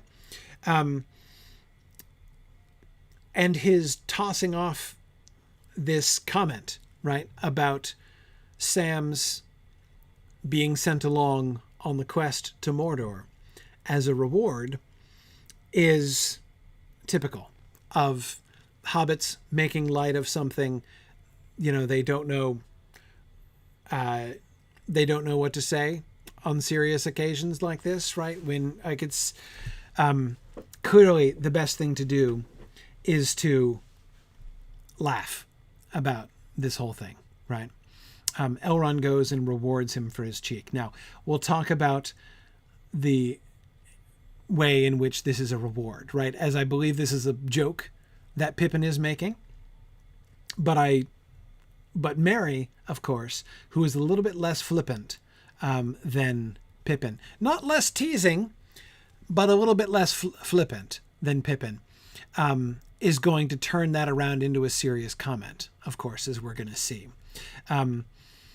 But much more to talk about on this slide, but let's pace ourselves, folks, right? If we can't just lose control, right, and go straight all the way through, the ring goes south in one sitting. Let's take this a little more easy, right? So we'll stop here and we'll continue with this lovely hobbitry exchange next time. But because Aronos, exactly. We can't rush these things. So I want, by the way, one announcement I wanted to make, I forgot to make it at the beginning, so I might as well make it at the end. So as you guys know, I've been fighting a vain and useless fight against entropy and the current schedules of my family and my attempts to continue having this class at 9:30. I'm giving up officially. Let's say an official start time of 10, and I'm going to try to be as close to that as I can. That should be more manageable. I've reached a point where it's pretty clear that the 9:30 thing is just not working out with my family schedule. There's been too much to do. But anyway, we're just, again, it's not going to make a serious change. It's not going to make a change to our ending time, really, because how many days have I actually started before 10 p.m. in the last 6 months? Like, seriously.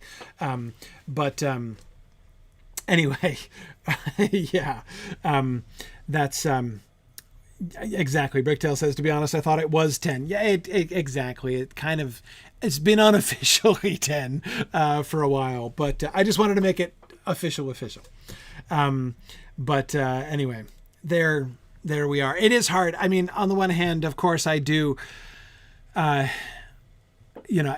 do want to, make sure we get as much time as we can. But at the same time, one of the consequences of the long-term commitment that I have made here, right? I'm committing to spend my Tuesday evenings, every Tuesday evening I possibly can with you all, talking about this for, let's be frank, most of the rest of my life.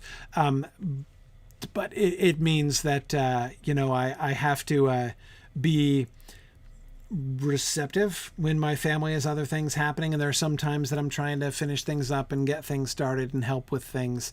It used to be back in the old days, when I first started broadcasting at 9:30, I was putting small children to bed, and that's no longer happening, but there are still plenty of other things going on. So anyway, that's but I still wanted to say, of course, I know you guys who are in the Discord channel all kind of get together and chat for a while beforehand anyway. You're still welcome to show up at 9:30 and chat for a while together before we start. That'll still be fine. But anyhow, there we are. Okay, so yes, we will be returning, Mike, to class as usual next week after Mythmoot. So we won't be missing any one of our Tuesday sessions because of the way that happens to fall in the week. So we'll be back next week as usual. I do have a family trip that's going to happen in the middle of July, but I'll definitely be here next 2 weeks, I believe. Next 2 weeks we'll continue, and then I'll have to miss a week. Anyway, so yeah, so next week is not just normal for Exploring the Lord of the Rings, but it's going to be normal for all of the broadcasts. So we'll be back with all of it. Exploring the Lord of the Rings on Tuesday. Mythgard Academy will be doing the next session of The Moon is a Harsh Mistress by Heinlein on Wednesday. Film on Thursday night, in which we're going to be discussing our casting decisions for season 5. So that'll be fun. And then, of course, I'll be back finally for my Grifflet stream on Lotro on Friday afternoon. So all of those things will be happening next week after the moot as normal. So thanks everybody, and it's field trip time. We're gonna see if we can see how close we can get to finishing up the Wells of Langflood tonight. Oh yes, we'll see about that. I don't know. I have Wells of Langflood and Council of Elrond like in one night, right? Like that's probably too much to ask. It really is, but we'll see. We'll see. I'm not gonna lay odds on it. Yeah, I'm not gonna lay odds on it either. I mean, we didn't even finish Framsburg, so. Yeah. Also, your comment about the rest of your life has gotten me a little scared. I'm sitting there going, "Does that mean the rest of my life?" Yeah. I don't want you to feel like your cheerful volunteering here is an absolute life sentence. You know, we can. All I know is I have a kindergartner that wasn't born when this was started. Yes, exactly. I might have grandchildren by the time we're finished. I should be yeah. Anyway. It's possible. Yeah, I think that my kids will probably be in their 30s easily by the time we're done. So. Mercy me. Yeah, maybe more at our current rate, especially if that curve continues to decrease. But I really do think we are reaching a logical limit. You know, I think that one slide a session is, we're probably not going to get much lower than that, I think, but we'll see. Yeah. Amathorn says, did I ever imagine this would become a lifelong project? No, I mean, I embrace it because, as I said before, you know, when I kind of made the choice to shift to this format, you know, I was saying, look, this is, I'm not gonna ever get the chance to do this again.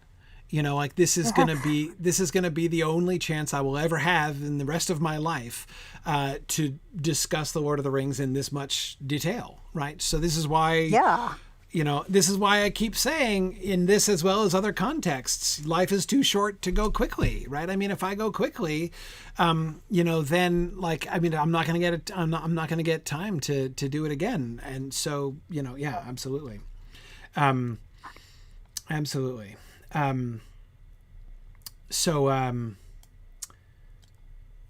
Yeah. Right. Billington says, I started listening when I had one kid and now I have a 5-year-old and a 3-year-old. Yeah.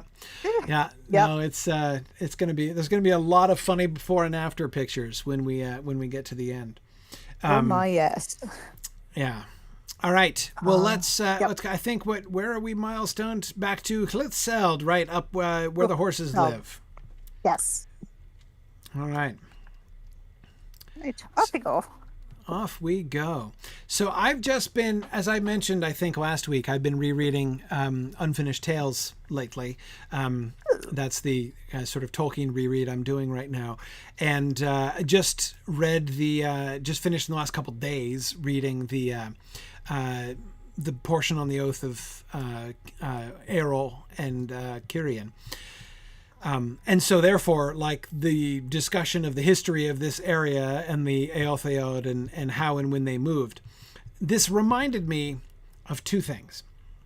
First, of course, we know Eotheod means like the people of the horses, right? So the fact that they have the horse head there on their old ruins, totally understandable, and absolutely stamps this as like buildings of the Eotheod, which means, I think, based on the similarities in architecture, that we're safe in saying that all of these other stone buildings that we're seeing are also from like the heydays of the Eotheod when they moved up here.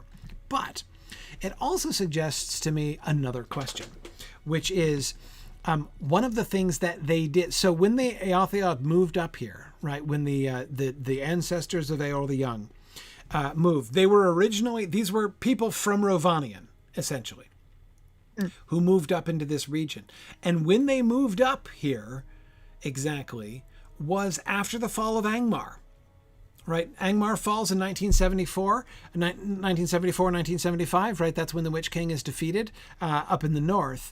And Angmar falls. When Angmar fell, so if we just for a second go to the map, right? So this map, right? So we've got up here is Angmar, in the north, right? So you can see right across the mountains up in the Gundabad area here is where, so some of the influence of Angmar sort of spilled over. And I am assuming, sight unseen, I am assuming that when we get to Gundabad, what we will see is evidence of a place which was originally built by the dwarves, but which then fell upon evil times and has been taken over first by the Angmarim, way back when, and after that by like the orcs of the Misty Mountains, essentially.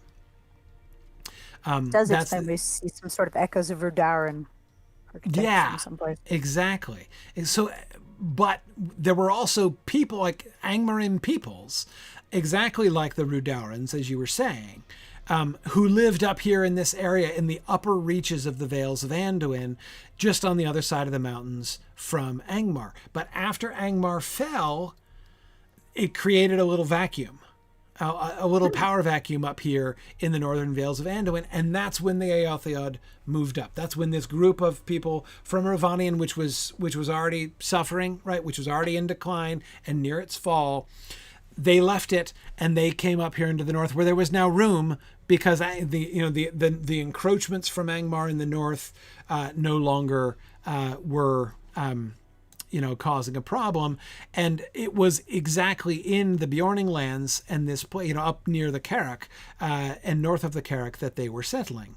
So, so therefore, one of the things that I was saying that I think I'm interested to look around for to see if we see any evidence of is that do we see any evidence of the Angmarim period in this area? Or maybe we're still too far south. I wouldn't think so, though. We're pretty far north now in the Wells of Langflood. But maybe we're still in the southern, maybe it's only in the outskirts of Gundabad that we would see that. But it leads me to my question, so we can head back down towards Framsburg. This leads me to wonder, was like these ruins. So I was just saying that since we saw that, horse head, that beautifully carved horse head in the I did it again. Took a wrong turn again. If we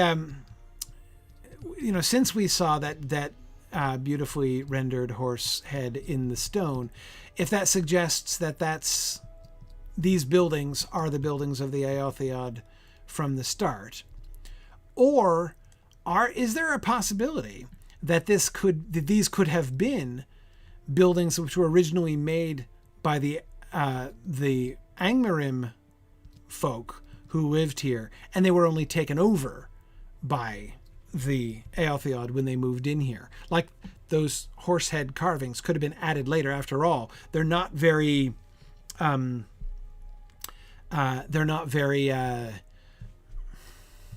it's not like it's on the foundation stones or something, right? Or even worked into the arches. Been assembled later on top of it.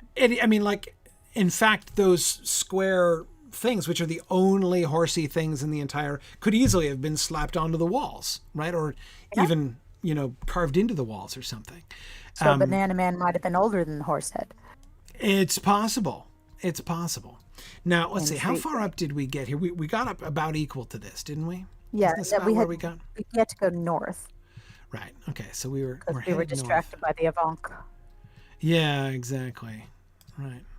And there's the Avank being distracted by me, apparently. Okay. I love how it's still injuring me, even though I'm out of its range.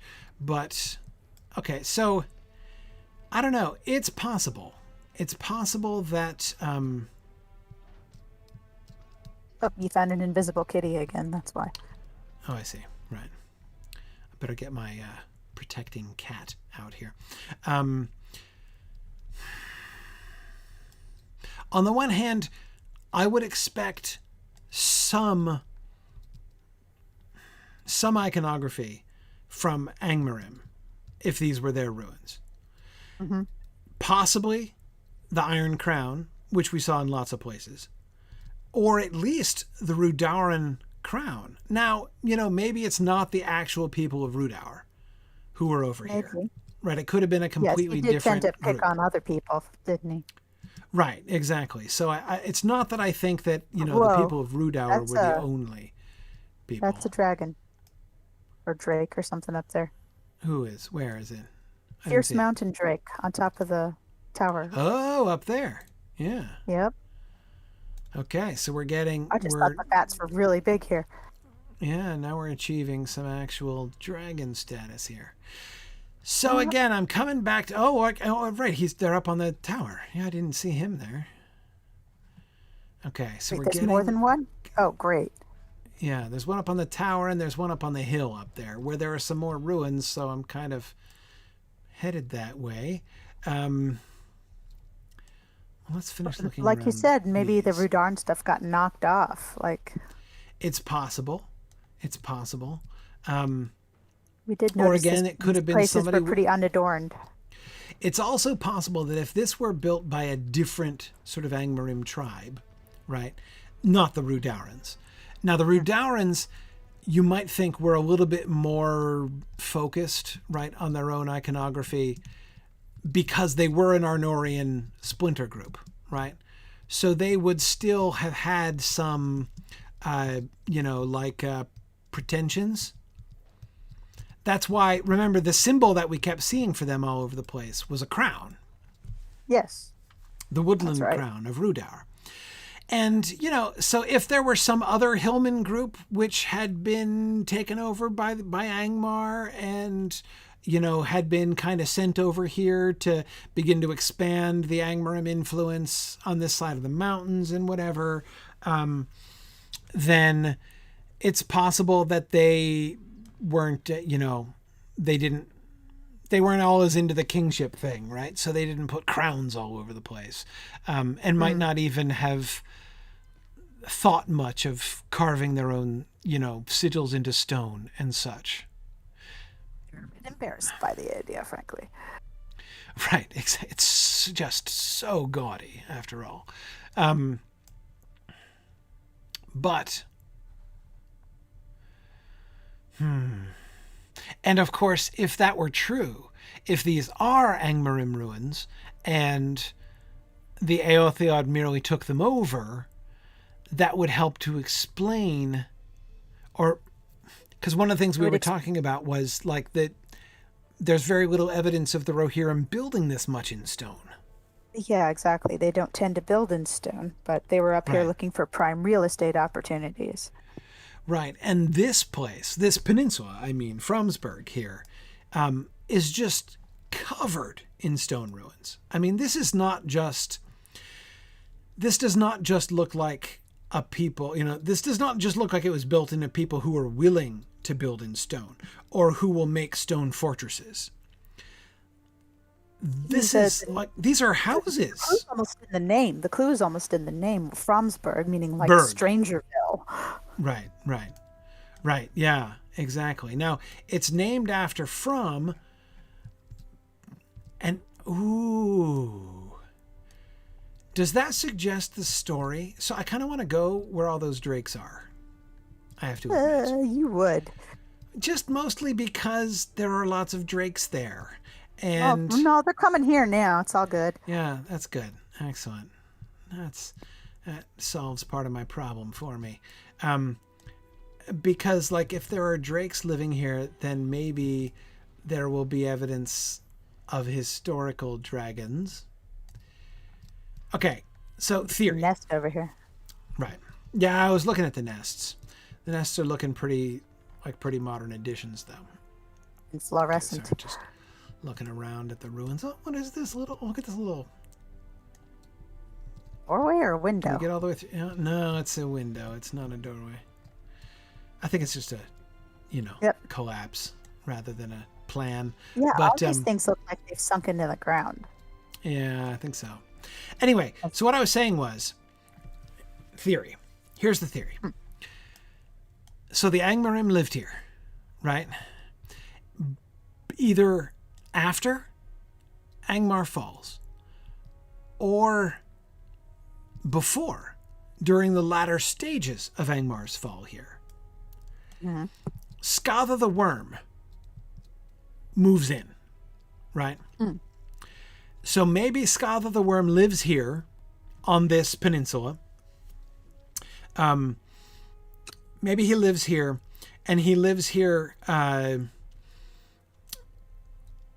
like the rest of the Angmarim have moved on or been defeated, but Skatha the Worm is still hanging out here because like no one's telling him to leave, right?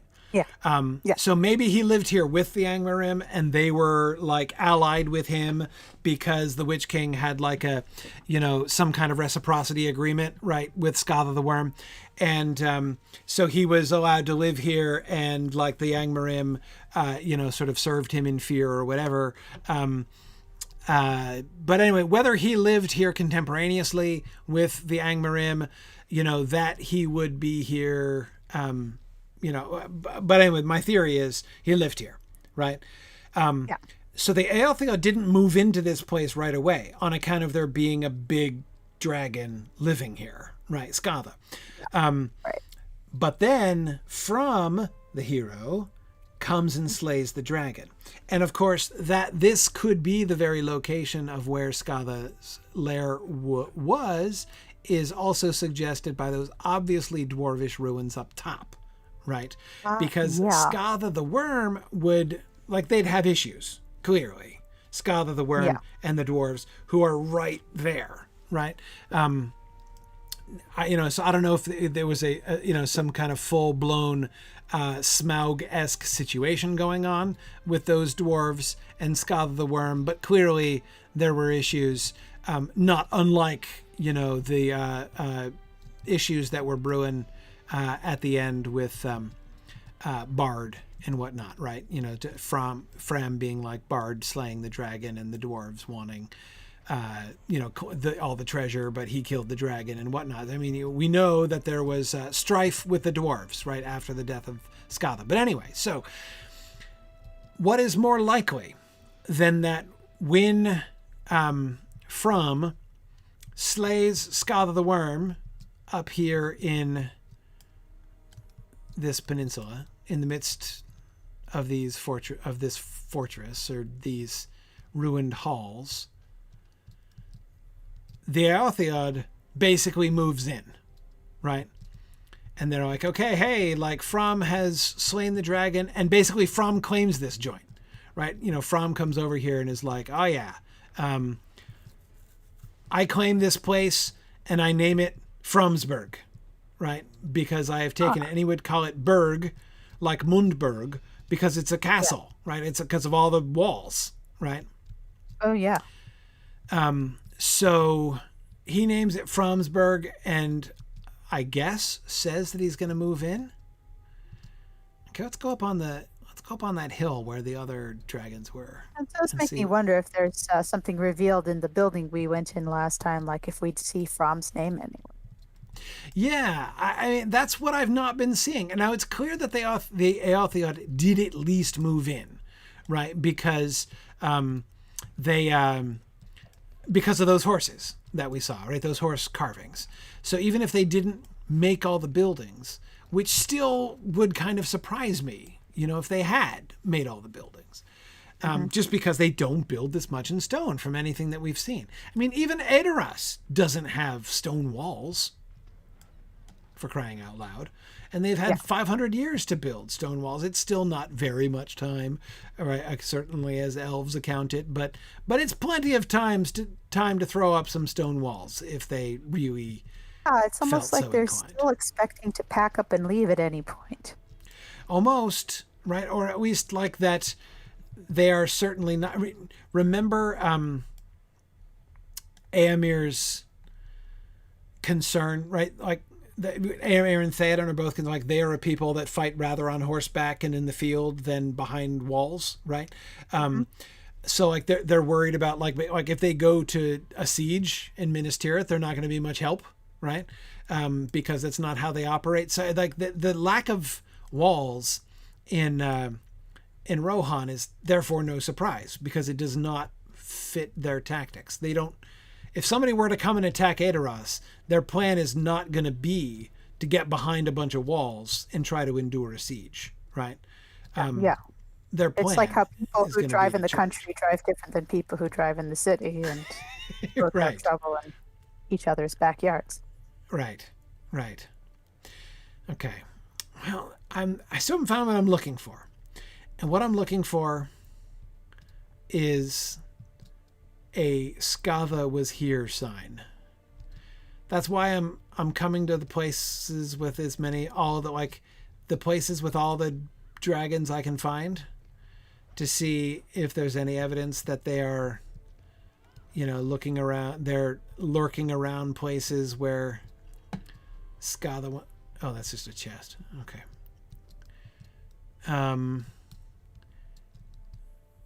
Yeah, if I'm kind of like following the trail of dragons to try to find where dragons might have once been. Yeah. And I'm not seeing a lair. I don't know. I get that feeling if dragon was going to be anywhere, it'd be up on that hill where the dwarf rooms are. Oh, up there, right. Yeah, and it's true that he might have. That would all depend on if there are dwarves still there. Right. It is possible. I mean, given the exchange between Fram and the dwarves that we get, it is possible that, I mean, obviously there was beef between Skatha and the dwarves. I mean, there's no question of that. The question is just whether it was a full Smaug situation. Had Skatha moved in to the dwarf fortress up there, which you'd think he might. It's more attractive than this one down here, certainly. And even if Fram went up there to the dwarf place and defeated Skatha up there, he would still have set free this, because doubtless this place was under Skatha's influence, right? And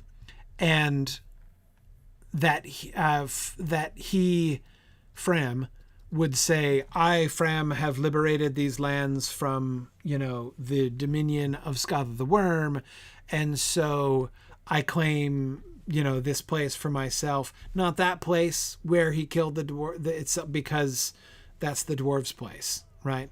And that would obviously be an act of war. Just as Bard isn't going to try to claim Erebor, right? Yeah. Smaug was squatting in Erebor, and he believes himself, rightly, for all of the reasons that he points out in the parley, to be entitled to a sizable portion of the treasure of Smaug.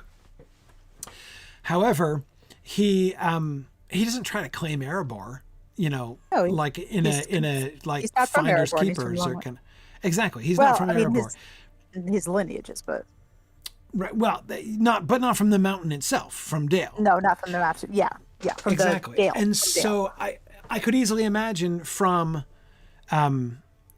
slaying the dragon, even if he did slay it, even if Skada were up on the cliffside up there in the dwarf ruins, and he would claim this down here, not that up here, and say like this shall be, and then again, like, because here's this convenient human-based location that has been also set free from the dominion of Skada the Worm, but is not already claimed by the dwarves. Is not. I mean, he was rude to the dwarves, but I don't see any reason to believe he's like ready to declare war on the dwarves. No, and the other thing is dwarves would know what their rights are and what the humans' rights are, and they keep very good paperwork and they have very good lawyers, and yeah, exactly. I don't think it would come to pass that he could claim that up there at any point. Right. Yeah, I don't think so either. Whether there was some sort of battle over it, or whether he guessed ahead of time what the general feeling of everything would be. Right. I can't say it. Well, I was hoping for some evidence, but there's still one corner of this place we haven't looked at, so let's see. Yeah, let's check out there. Let's go up here to which I think might be the highest point, so that's something.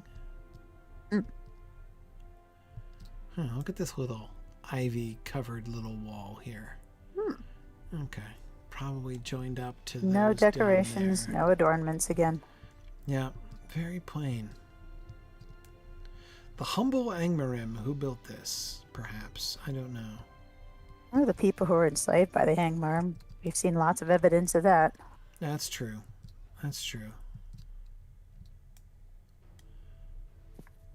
I keep wanting to think that there's something on the keystone of that arch, but I just don't think there is. No, I think it's just cracks. weather-worn. Yeah. Whoa, big bat. Oh, that is a big bat. I'm glad the moose are normal size anyway. Yeah. Yeah, I don't. Whoa. Who's that? Ooh, oh, it's a named worm, is it? Yes, Otgond. Huh. Ugly thing. Yeah, he looked like he was having trouble molting. Like some of my friends' lizards when they can't shed properly. Yeah, it's in a really awkward stage there. We caught him on a bad day. Angry. They get really angry when they can't shed, when they can't mold properly. Yeah, it's got to be annoying. Yeah, well, I'm not seeing. I'm exploring up here in the last desperate hope of finding a cave in the cliffside. But I'm losing hope. Yeah.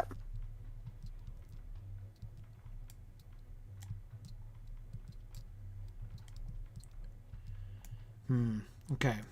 Well, oh, look at this nice. Hang on a second. Let me turn around again here. This little colonnade here that I'm in, or like this row of arches, this road with this row of arches, it's one of the grandest things. Where does it go? See, I'd like to think that it leads. Wouldn't it be cool if it led to like a cave, which was the home of Skada the Worm? That'd be awesome. But no evidence. Yeah. No, but it's a rather well housed city that surrounded the castle, the sort of big lee on the top of the hill.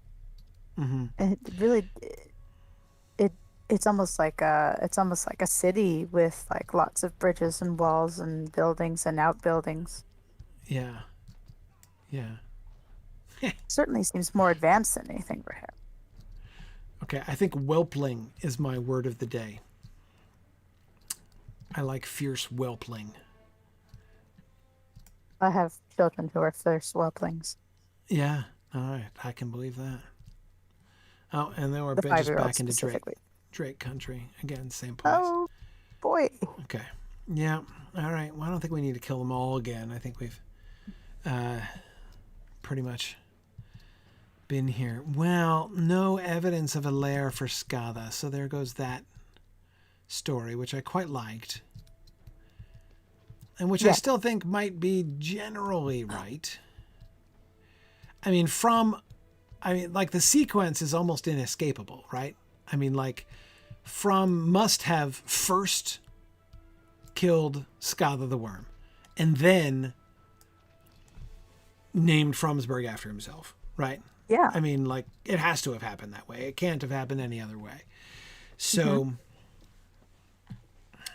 yeah, and therefore, the lair of Skada the Worm must have been close to this. Yeah, Somewhere. I'd say so. Must have been. All right. Well, we will continue our exploration next time. We didn't, of course, finish the Wells of Langflood. I forgot we still have Lindleby to go out to. I was forgetting the last undiscovered part of the Wells of Langflood.